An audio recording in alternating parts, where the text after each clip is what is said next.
The National Grid and the DNOs need to upgrade the network. If the government's serious about this, then it needs to invest in the infrastructure and needs to invest in schemes that help break down the affordability problem for consumers as well.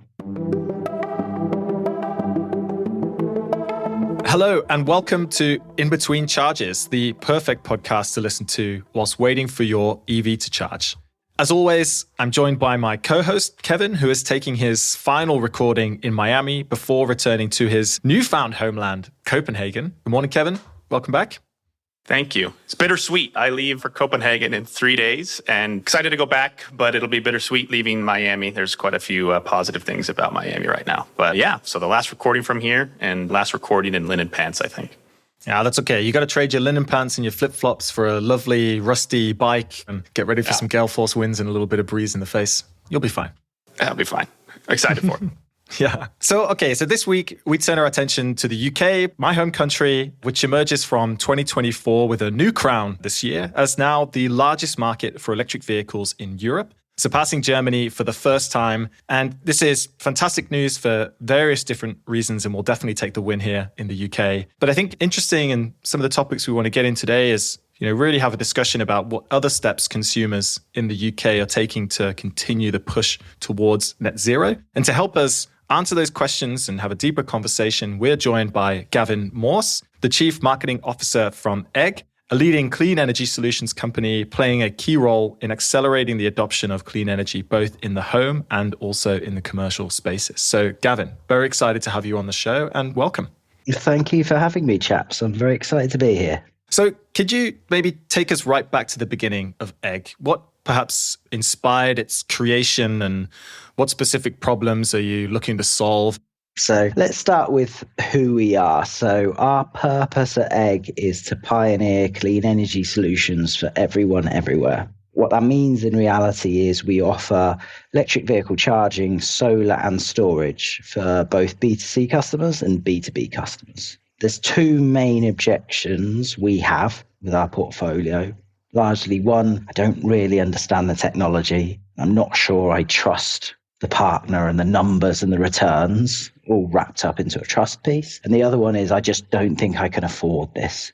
So we build trust with our customers. You give kind of no fuss consultations with them and help navigate them through a design process, and don't put pressure on them. It's all virtual, and just help their level of understanding. And then we offer some innovative financial kind of products to help their affordability as well. The company's been going in a couple of guises now for over 10 years. The building trust piece and building a brand piece is something Mike and I were talking about just actually this morning a little bit in this space, the energy space, right? Or utility energy. Like energy is a sexier word than utility, right? And we were talking about how I don't feel a lot of loyalty to my utility company. But you talk about you're trying to provide this energy solution in the home and the businesses and everything. Yeah. So can you talk about that kind of brand building and trust building in a space where people are maybe not typically too brand loyal or not really thinking about who they might choose to provide electricity in terms of a kind of a trust piece in this regard?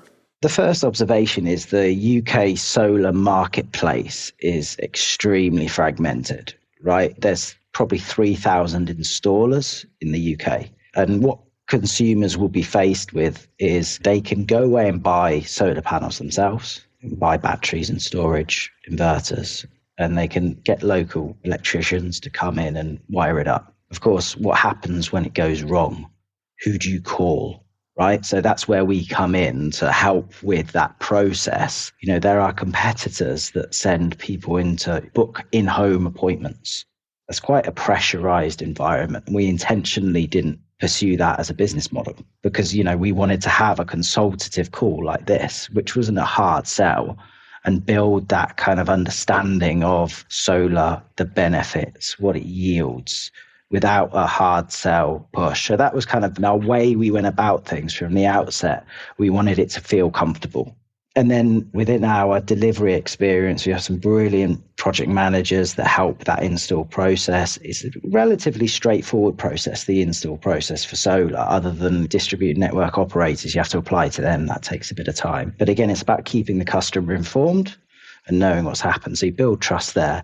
And then in life, the asset should last at least 25 years. We have a 25-year warranty on our products. So we're uniquely placed. And if anything should go wrong, whether it's the customer's issue or whatever happens, we're there to support. And we pride ourselves on that piece and how we add value. And our future product roadmap is all about how to optimize those assets in the home to extract the maximum amount of value for our customers. Yeah, I think it's really, really interesting because, as Kevin said, I think this whole world of energy is quite intangible to people on the face of it because you just expect it to. We're fortunate enough to be in countries and in regions where you expect it to be as accessible as running water. And so I think getting customers to engage with a specific brand is perhaps quite challenging.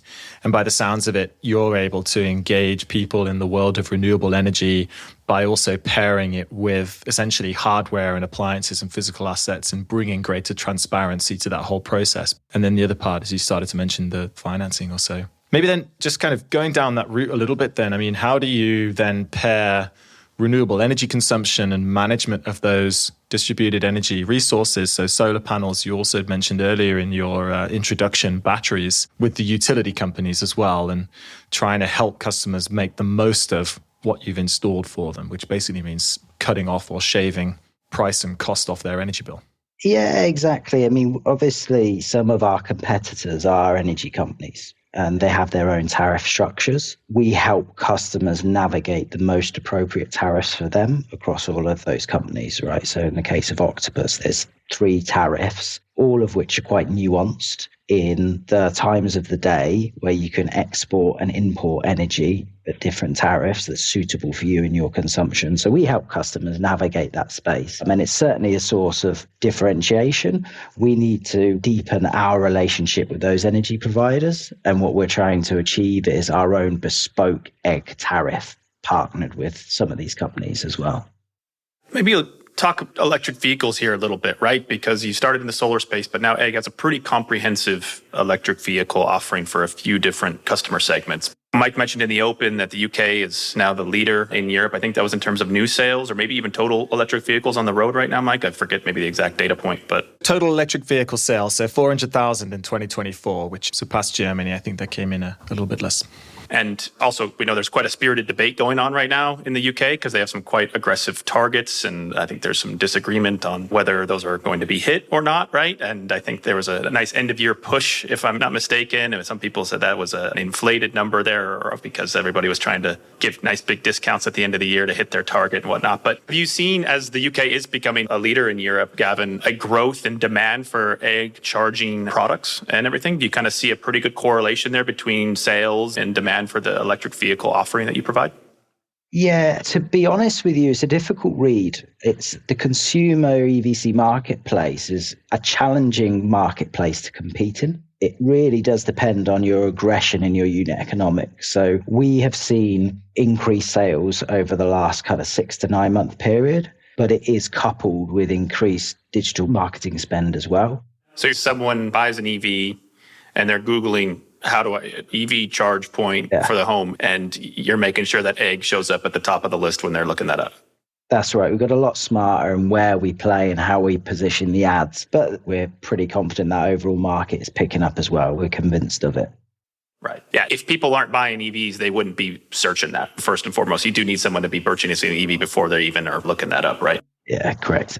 So we're talking about marketing. I know it was the topic that we had at the end, but let's keep going down this thread because I think it makes sense. Like one challenge that you, I guess, as an organization are solving is how do you get in front of the consumer to be able to educate and build trust that your clean energy solution is the right choice to make?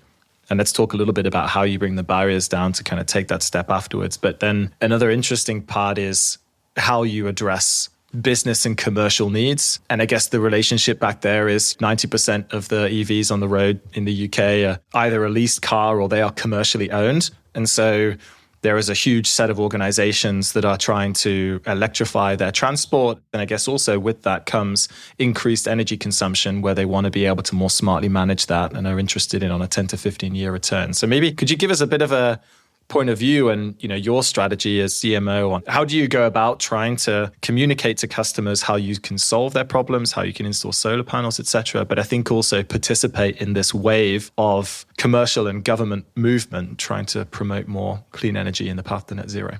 Yeah, I think a lot of what we see, certainly in the B2B sector, in the commercial sector, the primary problem statement is I have uncapped energy bills and the new norm is them going up 7% every year.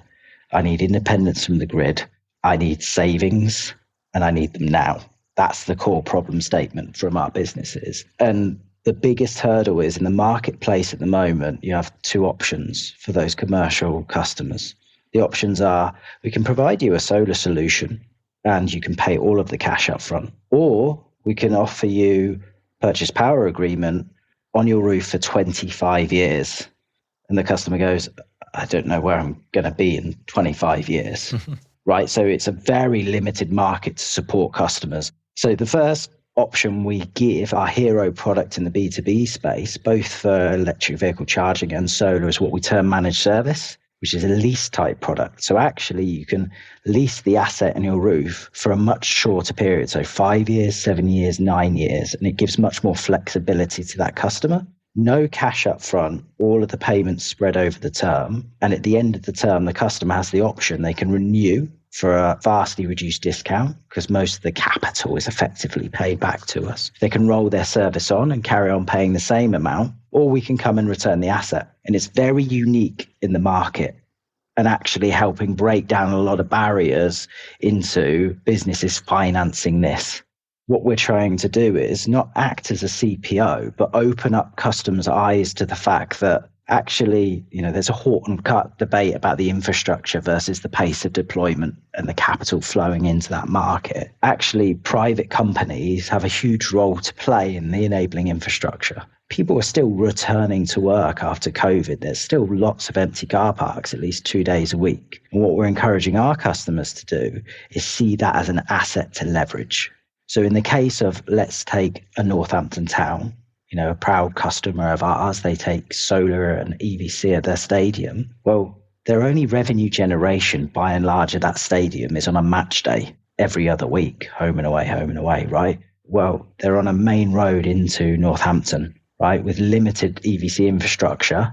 And actually, all of a sudden, they've got an asset at their disposal that generates them revenue 24/7. So they have their full autonomy over that. And what we're seeing is those are the core use case of, I need to save money, then extends into, actually, do you know you can generate revenue as well? Okay, which is a completely different model to a CPO model.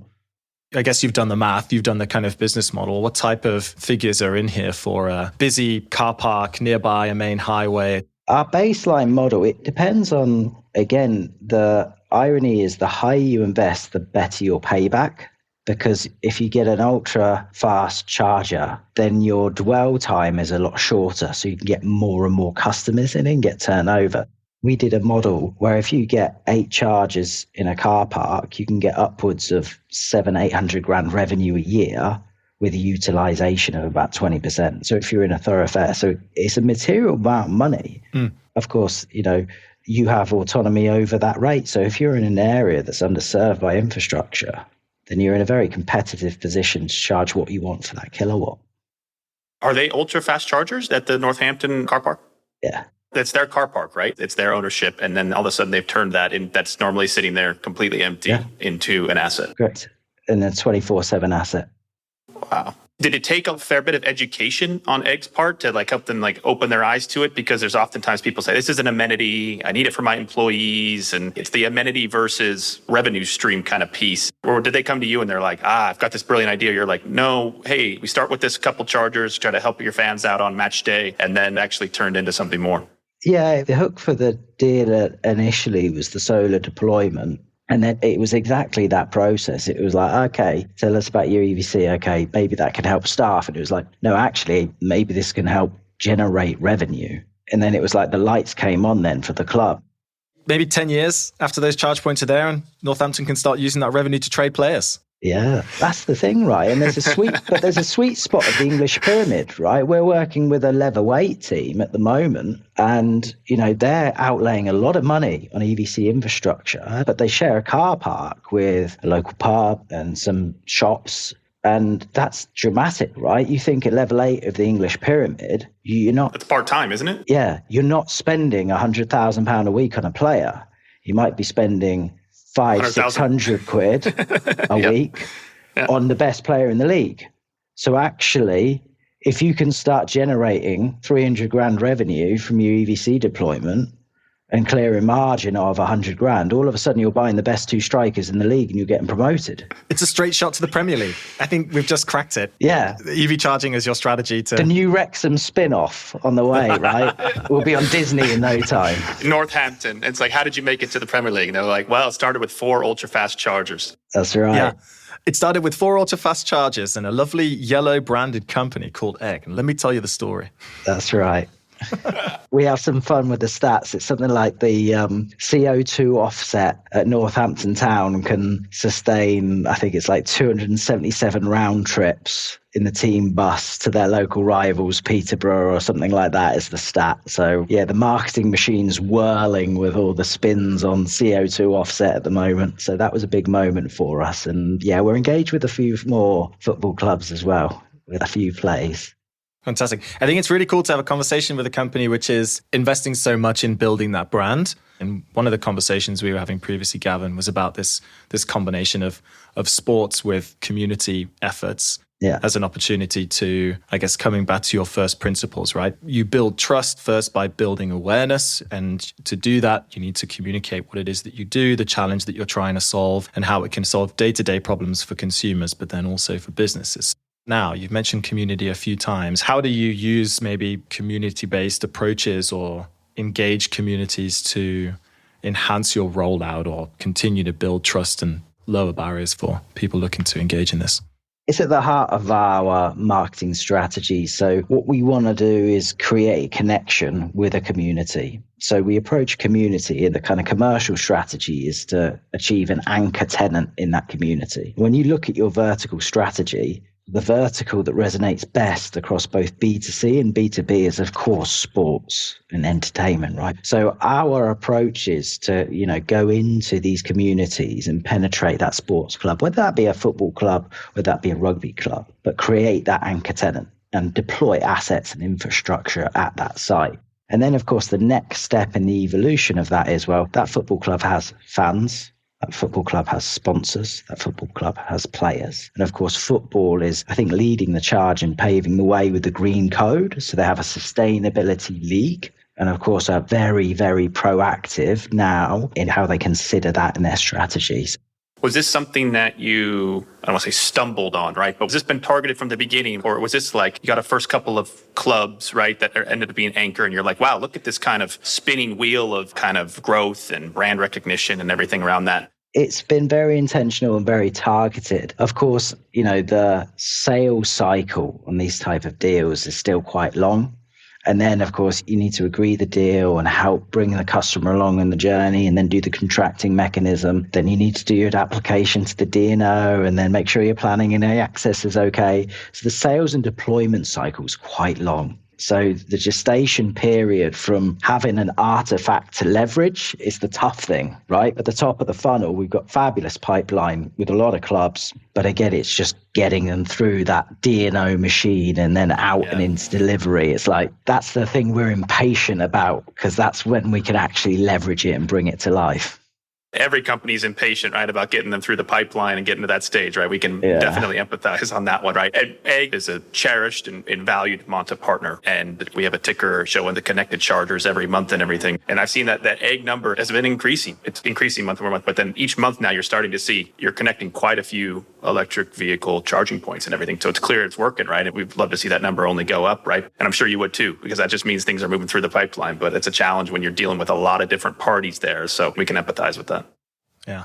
Definitely. I think maybe also, as you said, everyone wants to move kind of customers through the pipeline, right? It's just how we kind of essentially generate revenue and continue to work as an organization, as a company. But I think the time taken to move organizations through the pipeline, particularly within your industry, is quite reflective of the stage that we're at and how many technical, regulatory, and connection just barriers need to be overcome for any organization or even site to be able to start thinking about putting charging infrastructure in the ground that will actually push electrons into a car, as well as actually getting a solar panel on the roof. Because once they're there, you mentioned it earlier, there's maybe 10 to 15 year return period, and they'll be there for, I don't know how long they would last until, if you're keeping care of them, technically they can last for lifetime and beyond, right? If you have a 25-year warranty on this infrastructure. And so I feel like when you're a pioneer like Egg in this industry, trying to really push the boundaries of what companies are thinking about with their engagement in renewable energy, not just thinking about the tariffs, but also longer term, what's the infrastructure that we're actually doing to make this a reality and take more control in ourselves? It's kind of an inevitable step of being a pioneer in the industry, right? And how do we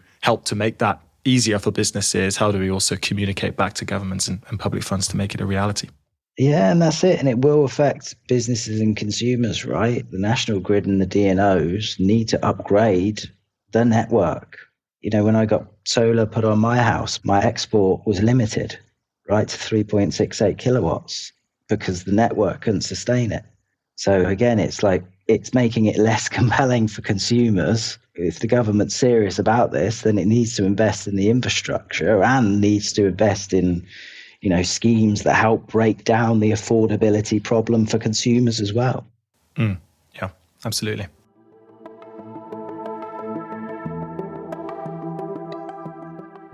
Maybe a little bit of a turn here, but you keep kind of bringing up the tariff piece here a little bit. Could you describe in a little more detail how that works in the UK? Because it seems like, is there a lot of competition around tariffs for home users or business users? Because that's maybe a little bit different from some other markets.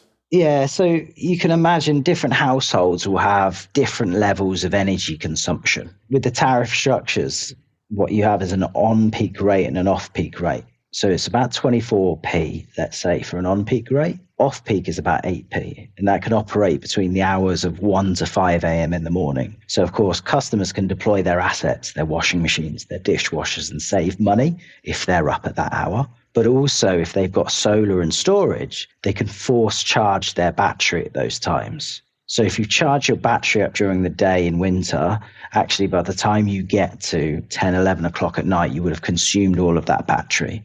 And then you'll be back on the grid, so you'll be at 24p.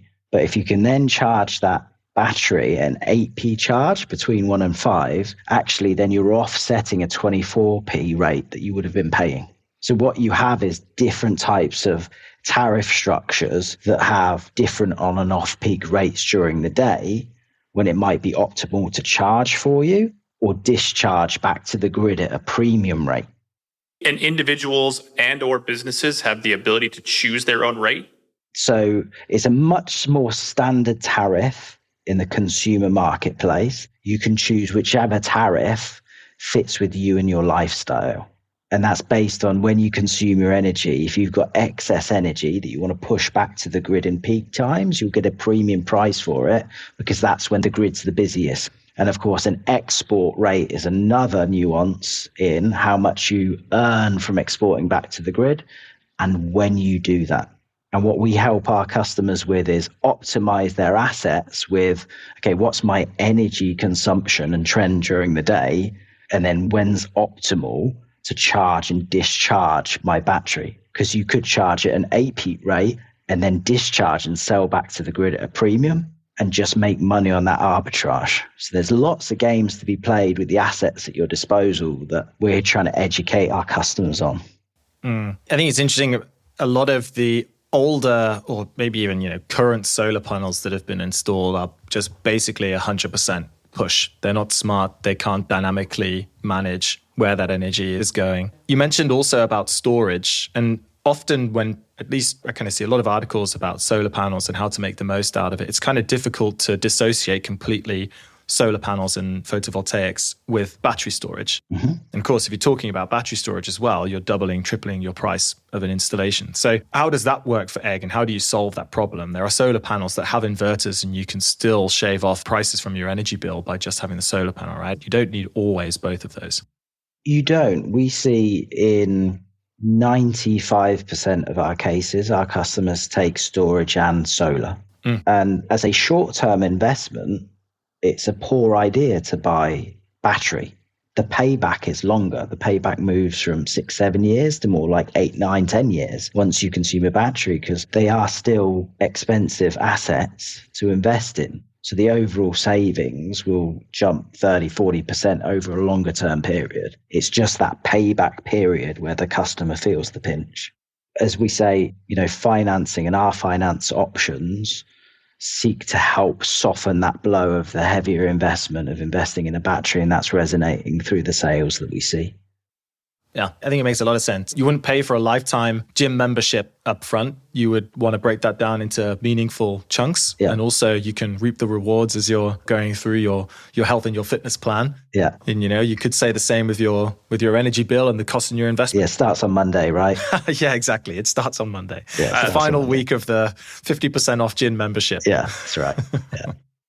So I think one of the interesting things, or you've talked about two main principles that Egg is trying to solve in the industry. So let's maybe come back to that. So we've talked a lot about how you build trust, how you educate an audience, and how you try to overcome the first barrier of really understanding the value that PV installations, battery storage could actually provide to your business or to you as a private consumer day to day, because I think that's not always obvious. And let's be honest, something needs to provide you value relatively quickly to be able to justify the investment.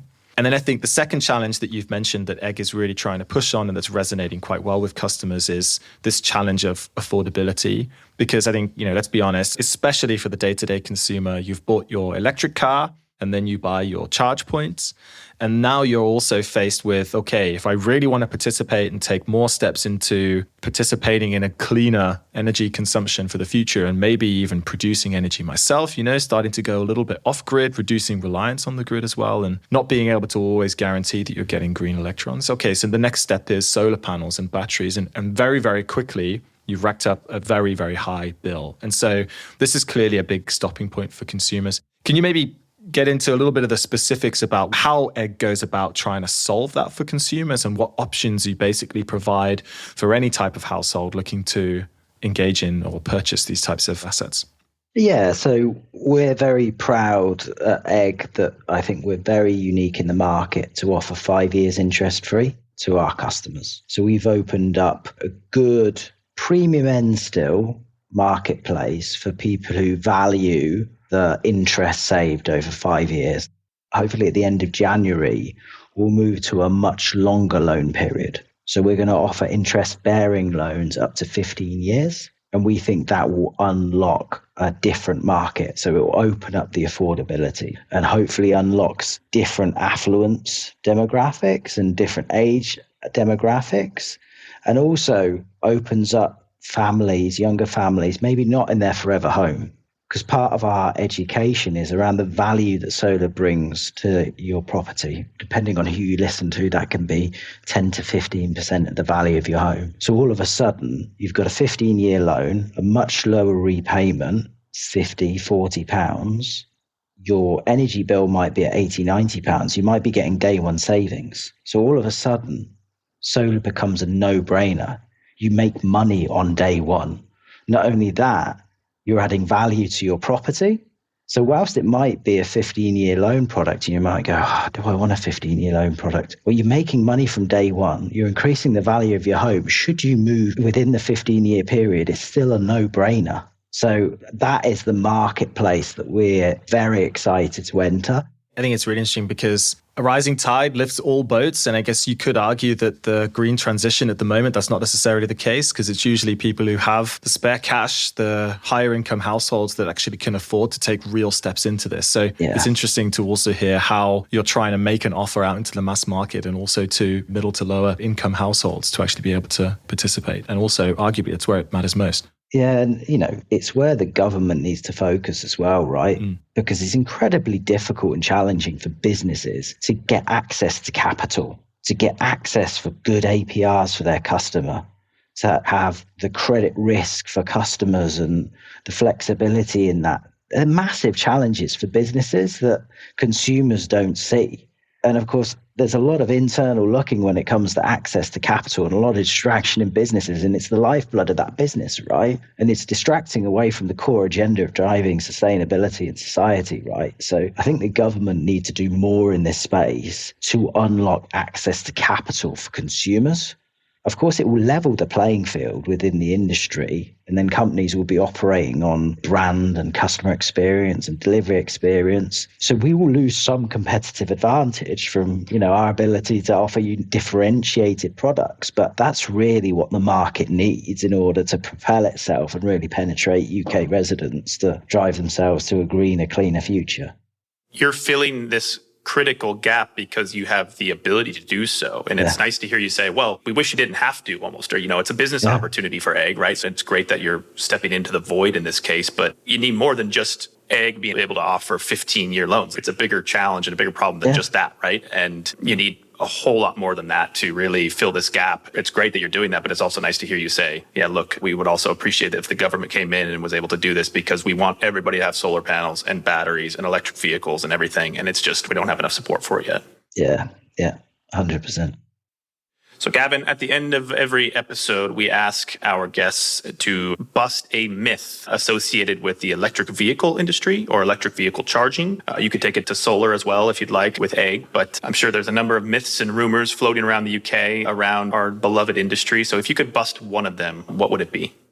If I could bust one myth, I think for me, certainly in the EV space, I think the coverage of charge points now, I think there's an anxiety of, is the infrastructure in place for me? What if I lose charge on the motorway? I think you look at the number of charge points, it's over 70,000 charge points now in the UK.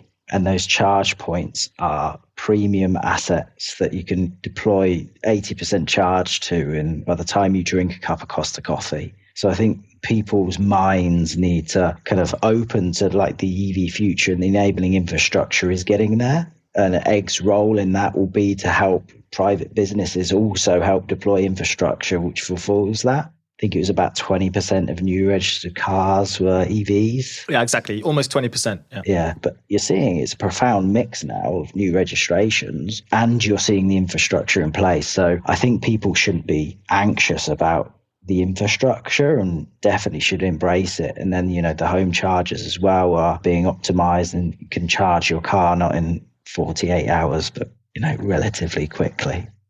Yeah, it seems like the infrastructure in the UK is pretty strong. When you look at the numbers, just at a macro level, the numbers, it does seem like quite a bit's in place there to make it not too terrifying or difficult of an experience. And especially if you have a home charger, you're not going to be out there, hopefully not having to go to Northampton too often to charge up your vehicle. Maybe you do on a match day, but most of the time you're going from home to workplace, right? Exactly. I think it'll be interesting to see how the UK continues this lead into 2025.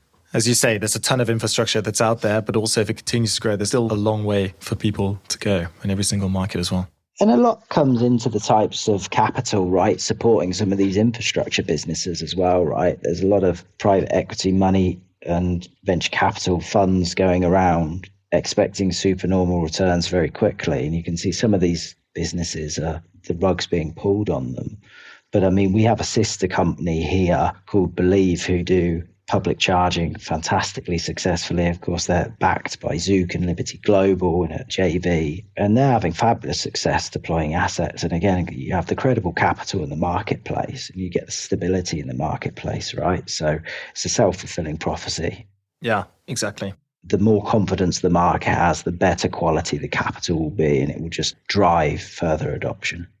I think there needs to be more discourse about this. 2024, we've spoken a lot about on this podcast. It's a lot in the news as well about the downturn. I think the other part is about the availability of charging infrastructure and then also putting out charging infrastructure and the margins being super low. Yes, they are tight, the businesses are generating and starting to turn meaningful revenue out of this now. So Sainsbury's has basically rolled out a huge network of fast charging within its car parks and also part of its forecourts. They do a pretty competitive price, somewhere between 50 and 70 pence. And, a lot of conversation has been, Sainsbury's can only offer these types of pricing for fast charging because they're taking a cut on that revenue so that they can attract more customers into their stores. And there was an interview with their kind of CEO who's been rolling out and, leading a lot of the strategy. It's just not the case. It's not good business, and investors won't be driving into, all of their capital and investment if you're basically starting a loss-leading business that isn't your core revenue and you say, we'll make it up in kind of profits elsewhere. That's not how capital works. Yeah, exactly. Fantastic. Gavin, this has been a wonderful conversation to discuss with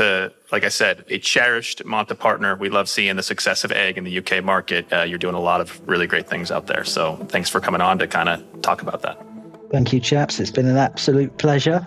Look forward to coming back again. Great to speak with you, Gavin. Thank you so much. Thanks, now.